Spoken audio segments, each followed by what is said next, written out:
Friends, आज हम बात करने वाले हैं कि मान लीजिए आपका एक स्ट्रक्चर है, वो आरसीसी का है, तो वो कितने दिन चलेगा, उसकी लास्ट लाइफ क्या होगी। ये बातें जो है आपको कभी कभी सोचने पे मजबूर करती होगी, या फिर आप कंफ्यूज होते होंगे कि जो मेरा स्ट्रक्चर है या फिर मैंने एक घर बनाया हूँ, मकान बनाया हूँ, वो कितने दिन तक चलेगा। ये जो कन्फ्यूज़न है बहुत सारे लोगों को होता है जिन्हें नहीं है जानकारी। लेकिन एक कंक्रीट स्ट्रक्चर की लाइफ लास्ट कितनी होगी ये समझने से पहले कुछ बातें हमें समझ लेना चाहिए। आज के वीडियो में मैं यही बातें बताऊंगा आपको कि अगर आपका घर बना रहे हैं तो आप उसकी कितने दिन एज मान लें, या फिर कितने दिन तक वो आपका स्ट्रक्चर रहेगा, उसके बाद उसको आप गिराकर नया बना सकते हैं। सीधा हम टॉपिक पर चलेंगे और देखेंगे what is the life of A concrete building. यहां पर हम क्वेश्चन मार्क कर देते हैं। देखिए, आप एक बिल्डिंग बना रहे हैं, डिसाइड कैसे होगा कि इसकी लास्ट लाइफ क्या है। देखिए, इसके लिए देयर आर मैनी, मैं आपको बता देता हूं, there are so many factors that determine how long a structure. बहुत सारे ऐसे हमारे पॉइंट्स होते हैं जिन्हें हमें समझना होता है, इसके बाद ही हम डिसाइड कर सकते हैं कि कितनी लाइफ होगी। अब वो कौन कौन से आपके पॉइंट्स हो सकते हैं, जैसे कि मान लीजिए first, type of material. First हो गया, टाइप ऑफ मटेरियल में क्या आएगा ये भी बताऊंगा मैं। सेकंड आप समझ लीजिए, सेकंड आएगा हमारे पास durability of material, durability of material. Third point आएगा हमारा डिजाइन लोड। मैं यहां पर लिख देता हूं डिजाइन लोड। अब इनके बारे में आप थोड़ा सा समझ लीजिए। Type of material, type of materials में क्या क्या हो सकते हैं।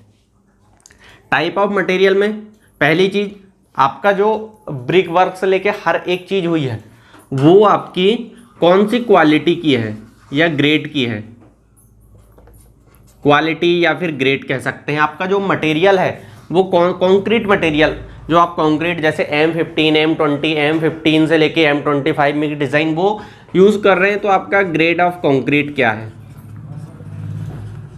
ग्रेड ऑफ कंक्रीट क्या है आपका 1, 2। ऐसे और भी चीजें हैं जिन पर ये डिपेंड करेगा, जिसमें सबसे ज्यादा इंपॉर्टेंट है आपका ग्रेड ऑफ कंक्रीट, और उस पर जो हम रॉ मटेरियल यूज करते हैं यानी कि सीमेंट, सैंड, एग्रीगेट, इनकी क्वालिटी। अगर हम बात करें ड्यूरेबिलिटी ऑफ मटेरियल, तो मटेरियल जो है यानी कि आपने ये सब चीजें बनाए हैं तो उनकी ड्यूरेबिलिटी कैसे होगी, कितनी होगी, तो उसके आपको पर्टिकुलर टेस्ट से पता चलेगा, टेस्ट से पता चलेगा। अब थर्ड आता है हमारे पास जैसे डिजाइन लोड। डिजाइन लोड में क्या आएगा, आपने आरसीसी पढ़े होंगे, आप सभी को ये पता होगा कि फर्स्ट इस पे क्या होता है हमारा एलएसएम मेथड पढ़े होंगे आपने इसमें WSM मेथड पढ़े होंगे। उसके बाद आपको लोड्स के बारे में भी पता होगा कुछ, कि आपने लोड्स के बारे में पढ़े होंगे, पॉइंट लोड यानी कि UDL इस पे। तो ये सारी चीज़ें, इसके बाद फिर आपने और भी जैसे कि earthquake load, dead load, live load, wind load, ये सभी चीज़ें आपने पढ़े होंगे। इन सभी चीज़ों पर डिपेंड करेगा। लेकिन अगर हम बात करें कि कितने दिन लाइफ रहेगी, अगर हम सिंपल तरीके से बात करें तो design of A structure, design of A structure, अगर मैं यहां पर अगर आपसे बात करना चाहूं तो अपार्टमेंट की बात करता हूं मैं, एक अपार्टमेंट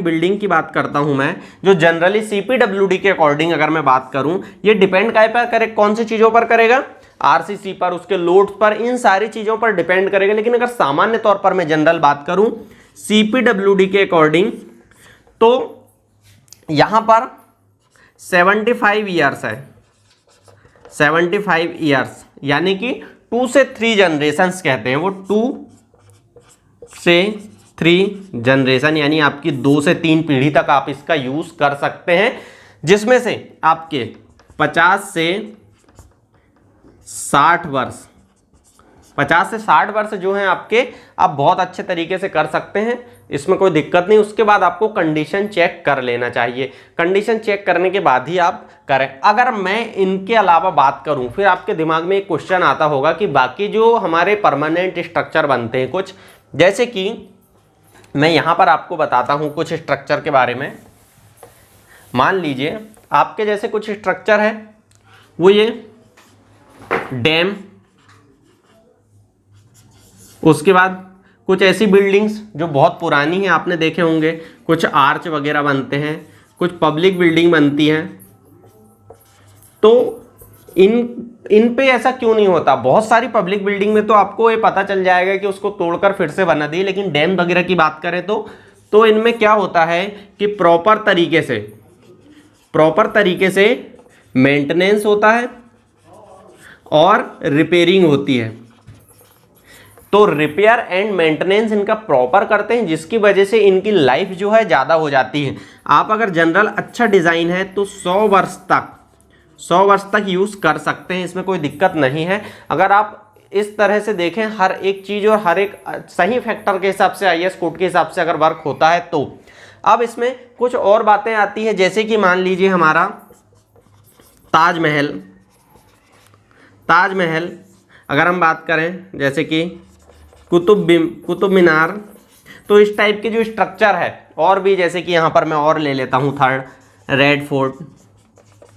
तो रेड फोर्ट, इस टाइप के हमारे जो और स्ट्रक्चर है, इनकी लाइफ इतनी कैसे? क्योंकि उस समय ये जो बनाए गए थे ये गुड़ चूना से बनाए गए थे, उसके बाद भी आज भी इनका मेंटेनेंस प्रॉपर तरीके से किया जाता है। अगर इनका मेंटेनेंस नहीं किया जाता तो ये भी आज के समय में शायद ही टिक पाते, क्योंकि एटमॉस्फेयर से लेकर आपकी बहुत सारी केमिकल रेन आपने पढ़े होंगे, एसिड रेन, बहुत सारी चीज़ों को, तो उसकी वजह से सभी धीरे धीरे प्रभावित हो रहे हैं। और हमारा जो क्लाइमेट है वो भी चेंज हो रहा है, उसकी वजह से भी इनमें भी मेंटेनेंस की बहुत ज़्यादा ज़रूरत है। लेकिन अगर हम एक सामान्य बिल्डिंग की बात करें तो आप ये मानकर चल सकते हैं कि 75 ईयर्स आप सही देख सकते हैं उसको, कोई दिक्कत नहीं। इसके बाद आपको डिसमेंटल करके फिर से बना लेना चाहिए। आई होप आपको वीडियो पसंद आया। अगर आपको वीडियो अच्छा लगता है और पसंद आता है तो लाइक करें, चैनल पर नए हैं तो सब्सक्राइब जरूर कर लें और अपने फ्रेंड्स को शेयर कर सकते हैं। मिलते हैं नेक्स्ट वीडियो में किसी अन्य टॉपिक के साथ, तब तक के लिए थैंक यू।